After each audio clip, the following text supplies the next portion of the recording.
Assalamualaikum warahmatullahi wabarakatuh. Perkenalkan, nama saya Amani Putri Latifa, NPM 210301002.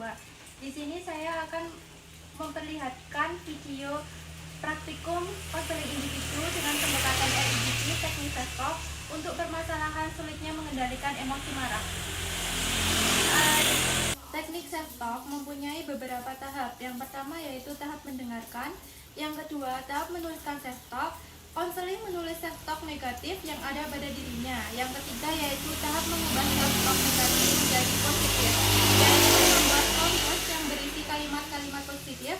Yang terakhir yaitu tahap menerapkan self-talk positif, di mana klien menerapkan self-talk positif yang telah dibuat secara mandiri di kehidupan sehari-harinya. Terima kasih.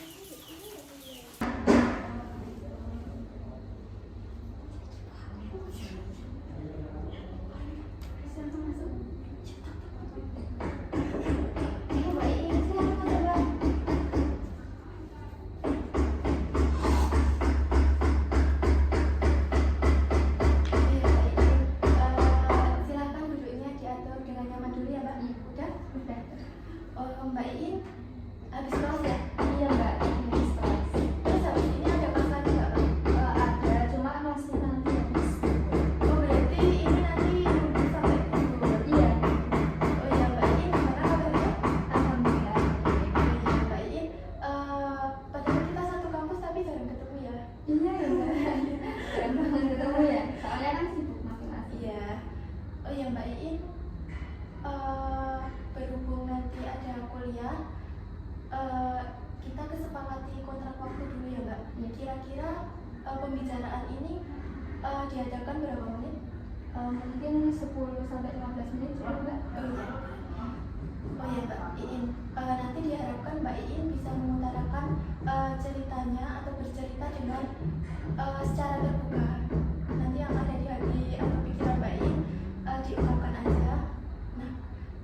Ya Mbak Iin sekarang mau cerita tentang apa ya? Ini Mbak, saya tuh ada satu masalah yaitu sulit dalam mengontrol emosi.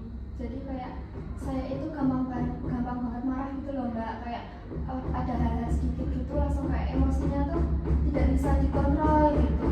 Cuma kejadian itu tuh nggak di sembarang tempat, cuman kayak saya tuh kurang mengontrol emosi itu saat di rumah saja gitu. Jadi kalau di kampus itu saya tuh ya biasa aja gitu loh, nggak bisa mengontrol emosi. Tapi kalau di rumah itu susah banget dalam mengontrol emosi seperti itu. Terus karena itu faktor-faktornya tuh karena saya itu kalau di rumah gitu nggak kadang ada hal yang tidak saya sukai gitu. Tapi keluarga atau gimana gitu kayak memaksa aku buat bisa gitu loh Mbak gitu. Terus kan saya tidak suka gitu, terus nanti akhirnya saya emosi, terus kadang itu marah, terus mengucapkan kata-kata maksudnya nggak yang berlebihan, cuma tuh kayak marah, ekspresinya marah, terus kayak kalau bicara tuh kayak ngegas gitu loh Mbak, sama orang tua kayak gitu. Ya kayak gitu sih Mbak. Cuma kalau di kampus tuh enggak gitu loh Mbak, cuma kayak di rumah aja susah dalam mengendalikan emosi. Oh berarti Mbak Iin itu sulit mengendalikan emosinya cuma di rumah aja? Iya. Mbak Iin punya adik atau kakak sebenarnya? Nah itu juga ikutan bikin emosi juga? Iya, kalau kan adik saya masih kecil ya Mbak, kan ada dua adik saya. Itu masih yang satu SD, yang satunya masih PAUD kan. Terus itu tuh kadang kan kalau mainan sama teman-temannya di rumah berisik banget, terus sedangkan kalau saya lagi ngerjain tugas atau saya sedang tidur gitu kan, itu tuh terganggu banget gitu loh Mbak, karena kan berisik toh. Terus habis itu kayak pengen banget marah gitu loh, kayak terus marahin adik saya, jangan gitu, tapi pakai nadanya tuh yang tinggi gitu loh. Terus tapi kalau habis marah-marahin adik saya tuh ada perasaan nyesel gitu loh Mbak. Jadi kayak kenapa sih tadi ngelakuin kayak gitu sama adik-adik, kan kita tidak boleh kayak gitu kalau sama anak kecil gitu. Cuman kalau pas menghadapi itu langsung emosi banget gitu loh Mbak, kayak sebel banget gitu. Nah kalau sama orang tua Mbak Iin gimana emosinya misalnya? Kalau sama orang tua tuh biasanya kayak contohnya ya Mbak, karena aku setiap hari itu udah bangun orang tua, kayak sebelum berangkat kuliah tuh udah nyapu dulu, udah cuci piring kayak gitu kan. Terus kadang biasanya kalau nggak sempet gitu nggak ngelakuin itu loh Mbak, terus nanti misalnya tuh kayak nggak pernah bantu orang tua gitu loh. Terus kayak aku emosi banget gitu loh Mbak, sedangkan setiap hari tuh udah berusaha membantu orang tua terus gitu loh, tapi kadang tuh tidak terlihat di mata orang tua, jadi kayak buat hati saya tuh kesel banget gitu loh mbak, jadi pengen marah gitu. Terkadang juga kalau sama orang tua bisa marahnya tuh ya nggak yang parah-parah gitu loh mbak, cuma kayak aku nggak boleh gitu. Terus aku pengennya tuh ya meredakan emosi itu dengan ke kamar nanti nangis atau gimana gitu loh, karena udah emosi banget, tidak dihargai sama apa yang udah dilakukan gitu loh. Terus kalau perilaku saat marahnya Mbak In itu apa sih yang dilakukan kalau kepada orang tua? Biasanya ya spontan aja, kayak bicaranya tuh keras banget gitu loh mbak, kayak misalnya orang tua bilang apa kita langsung kayak nyaut, tapi nadanya tuh tinggi gitu loh mbak, jadinya ya gitu emosinya. Nah, apakah di antara Mbak In sama orang tua itu terus saut-sautan atau cuma Mbak In aja? Nah itu biasanya tuh terus saut-sautan gitu. Oh iya. Jadinya kayak nggak selesai, nanti kalau akhirnya udah capek gitu, terus nanti akhirnya saya yang diam gitu loh mbak.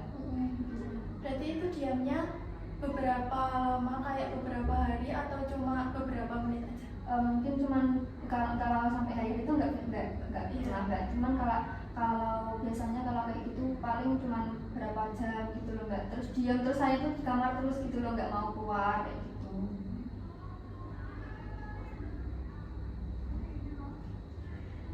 Oh iya Mbak In, terus perasaan Mbak In saat emosi itu gimana tuh Mbak? Kayak campur aduk gitu loh mbak, kayak kadang karena ada kekecewaan gitu, jadi emosinya kayak gimana sih ya mbak ya, terangkapnya jadi kayak aduh, pokoknya hawanya tuh pengen banget emosi gitu loh mbak. Terus bingung juga mau gimana kalau sudah emosi, karena sudah kebiasaan gitu loh mbak, jadi kalau emosi terus biasanya itu nadanya tinggi gitu loh, jadi kayak menyakiti orang lain juga. Terus Mbak In itu udah pernah belum kayak semisal Mbak In lagi emosi gitu, kan udah emosi terus ada di kamar, nah itu minta maaf gitu loh, kok emosinya tinggi gitu, pernah belum? Belum sih mbak, saya soalnya kadang tuh mau minta maaf tapi malu gitu loh kalau sama orang tua. Terus kadang tuh juga kalau habis kayak ya berantem gitu kan mbak sama orang tua itu nanti langsung kayak balik lagi gitu loh mbak, kayak langsung biasa aja gitu loh, langsung akrab lagi, nanti curhat lagi, cerita lagi, terus nonton TV bareng kayak gitu, udah kayak hal biasa gitu loh mbak.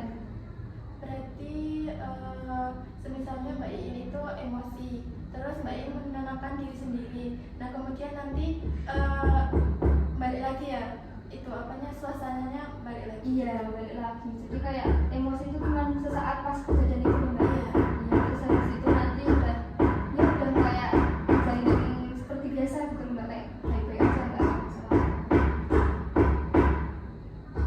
Mbak In, di sini saya akan mencoba membantu Mbak In, yaitu nanti Mbak In bisa menuliskan di sini apa yang di pikiran Mbak In. Mbak In itu berbicara apa sih di pikiran atau hati Mbak In sesaat Mbak In itu emosi, pikiran negatif Mbak In itu apa gitu, bisa dituliskan di sini ya.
Saya itu berpikir dengan emosi itu kan tidak mungkin bisa langsung menyelesaikan masalah itu, malah justru nanti akan menambah masalah gitu kalau emosi terus gitu. Jadinya saya itu pengen menenangkan diri gitu loh, nggak setiap kali saya ingin marah itu berusaha untuk menenangkan diri dulu biar emosinya itu nggak meluap gitu, nggak jadinya nanti nggak ada imbas dari emosi saya ke orang lain. Itu kan dari hal positif Mbak Iin kan juga mengetahui.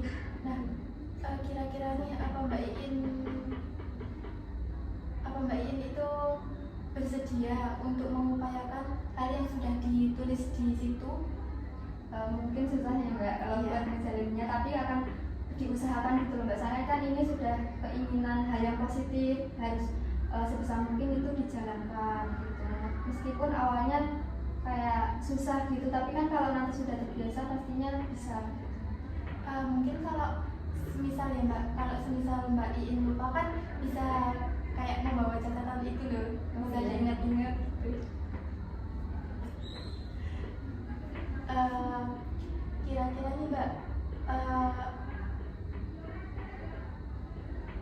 untuk mengetahui apa perubahan emosinya Mbak Iin itu kan dibutuhkan berapa lama? Kira-kira biar saya dan Mbak Iin itu tahu gitu loh. Satu minggu mungkin. Iya, mungkin waktunya itu 1 minggu gitu.